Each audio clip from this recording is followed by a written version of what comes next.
Now, I did face yoga for over 6 years on this channel, and then I transitioned and I started to find I was doing more fascia work. So now I really do believe in fascia work as well.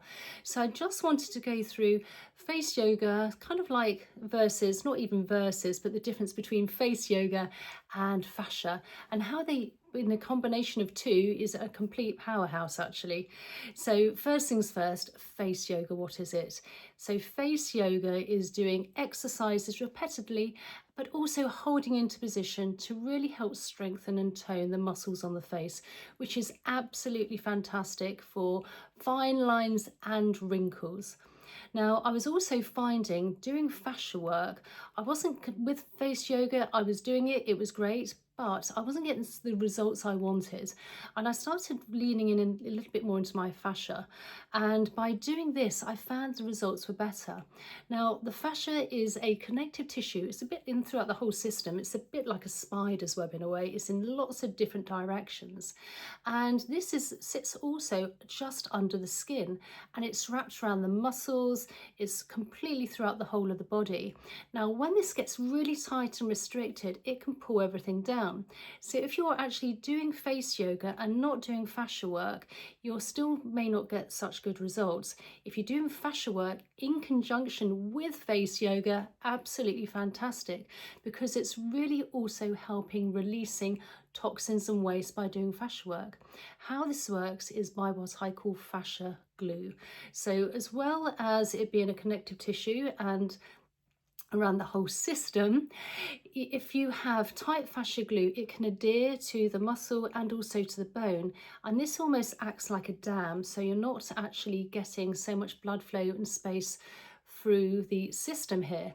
By doing fascia release, you're really releasing and creating space for the fascia and the lymphatic drainage and oxygen and detoxification to work through, because you release that tightness of fascia. Now, I really want to give you a quick demo of a fascia work here and also a face yoga combined, and we're going to be working on the Zygomatic to really help lift up the lower part of the face. Now, just very quickly before I do this, I just want to say that I do actually have a free school community. Being completely transparent, after 7 days it is paid, but I'm also going to be doing live calls as well, really helping you on your face fascia journey. So please check that out also in the description box down below. So let's just do a really great face yoga move first, then a fascia work, and then lymphatic drainage, which with all of this combined with my face yoga, so with this combined with my Fascia Lift Method really is the ultimate. So you want to sit down first with your feet firmly on the ground, making your shoulders nice and straight and just nice and relaxed, back nice and straight. You also want to make sure that your head and your ear is in line with your shoulders, so a nice straight alignment. And why we do this is because it really does help with maximum blood flow and circulation. If you're hunching forward and shortening the neck, you're not getting so much of that circulation. Then I like to do a couple of deep belly breaths in through the nose for 4, and you can either breathe out through the nose or the mouth for 6. This is also calming down the nervous system because we hold a lot of tension in the face and the body. Let's just do this one last time. And breathe out for 6. Now, before we start, you want to make sure that you have completely clean skin. And as you can see on my videos, I'm 55 and I never have any foundation. I don't wear foundation at all. So completely clean skin. And I like to use my facial oil for a grip and glide, so you're not compromising the skin by dragging or pulling, particularly if you're 40 or 30 and over and you start to lose collagen and elastin. So just applying lower part of the face. If you have something which is a bit too slippery, which doesn't grip but just slips in a way, you're not going to be working the fascia so well. So just a nice grip and glide here. And just place it in front and behind the ears, down by the side of the neck, down to the collarbone. So taking the pads of the fingers before we start, you want to really open up the gateways, if you like, to the lymphatic system. So taking the pads of the fingers just above our collarbone, if you can just give those a few gentle presses, this really does open up everything. So let's do our face yoga move first before we move on to our fascia work. And so what we're going to do here is we're going to do what I call like a twitching method. So we're going to be making our mouth into an O shape and then twitching from here.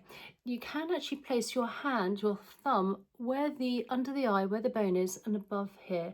So you're not creating any more lines or wrinkles. You just want to be isolating this muscle. So opening the mouth.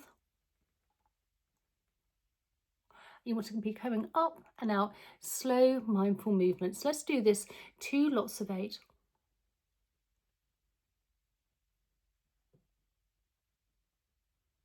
Hold and release, and one last time.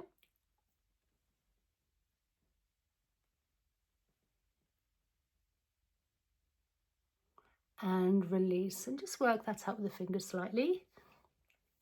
So because we've done face yoga, let's work on the fascia work now, so we can really release the fascia glue on the bone, on the zygomatic line here. So we're taking our fingers here, coming down from the pupil of the eye to where the cheekbone is, coming slightly under. Take a belly breath in, and as we melt the fingers into the skin here, this is a really great fascial point. Melting in, and then you just want to use a very fascia micro movement, working slowly in a round circular motion one way. Now what we're doing here is we're now onto the bone area here, and we're releasing any tight, what I call fascia glue, unstitching. So we're creating space, maximum blood flow, circulation and oxygen, and then working in the opposite direction. Now you can do these 3 or 4 times a week, making sure that you have no tension in the face. It's very easy to, again, hunch over, or maybe if you suffer with TMJ, clenching at the masseter muscle or creasing your forehead. It's a nice relaxed face. And that's where the breath comes in. And let's just do a bit of gentle tapping in this area. And if it's slightly red to begin with, it's just blood flow and circulation coming to the surface of the skin. And because we've now done a little bit of fascia work here, we can do some lymphatic drainage. So coming along and gliding along. And now we've created space. It's allowing for lymphatic drainage to move more freely. Up and across. And then just gliding front of the ears and then behind the ears, where we have plenty of lymph nodes. And then with one hand at a time down that big SCM muscle. And then on the other side. And then from the chin all the way down where our collarbone is, our beginning point is our end point. If you take the pads of the fingers and just give those a few gentle presses, this will release all the toxins and waste we've done after our facial yoga and also our fascia work into the body, ready for elimination. So after this, I always recommend a glass of lukewarm water just to hydrate the fascia and also to help with detoxification as well of the lymph. Now, again, please check out my school community. I'm going to be doing weekly live Zoom calls, and it's free for 7 days. I mean, it's absolutely amazing. And it's my 7-day fascia reset. So if you just want to do a reset, see how you find that, please check that out in the description box down below. Please also comment, tell me how you found this. And if there's any other techniques, fascia techniques you'd love me to share with you.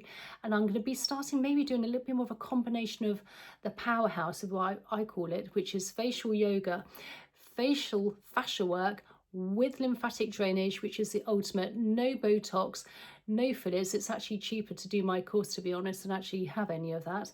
So please check that out, and I look forward to seeing you in the next video. Okay, bye.